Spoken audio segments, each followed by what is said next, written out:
साबिक वजीर आजम नवाज शरीफ ने मकबूलियत में इमरान खान को पीछे छोड़ दिया। गैलिब सर्वे के मुताबिक पंजाब में नवाज शरीफ से 58%, जबकि इमरान खान से 33% अफराद मुतमईन। पीटीआई के घर खैबर पख्तूनख्वा में 46% शहरियों ने नवाज शरीफ और 44% अफराद ने इमरान खान की कारकर्दगी को इत्मीनान बख्श करार दिया। सिंध में नवाज शरीफ ने 51 और इमरान खान ने 33% अवाम को मुतमईन किया। हुकूमत के खिलाफ लॉन्ग मार्च कामयाब बनाने के लिए आसफा भुट्टो जरदारी मुतहर्रिक। बिलावल भुट्टो और आसफा भुट्टो मार्च की क़यादत करेंगे। आसफा भुट्टो तमाम मसरूफियात तर्क करके दुबई से कराची पहुंच गईं।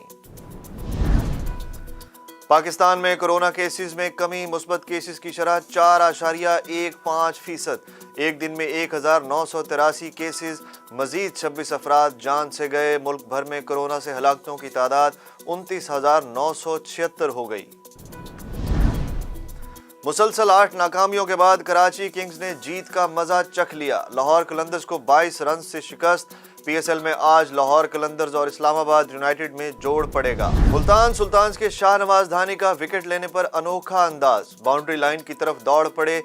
अंपायर अलीम डार की शाहनवाज धानी को रोकने की कोशिश, तमाशाइयों और कमेंटेटर्स ने भी खूब इंजॉय किया। बरतानिया में तूफान ने तबाही मचा दी। लंदन समेत दीगर इलाकों में हादसात में 9 अफराद हलाक। 196 किलोमीटर फी घंटा की रफ्तार से चलने वाली आंधी से कई अफराद उड़कर दूर जा गिरे। 80,000 घरों की बिजली बंद, दर्जनों परवाजें मनसूख, ट्रेन सर्विस भी मुतासिर। हुकूमत पंजाब की हिदायत पर 18 पब्लिक वेलफेयर इकदामात की इंस्पेक्शन। मुल्तान कमिश्नर डॉक्टर इरशाद अहमद का शहर के मुख्तलिफ मकामात का दौरा।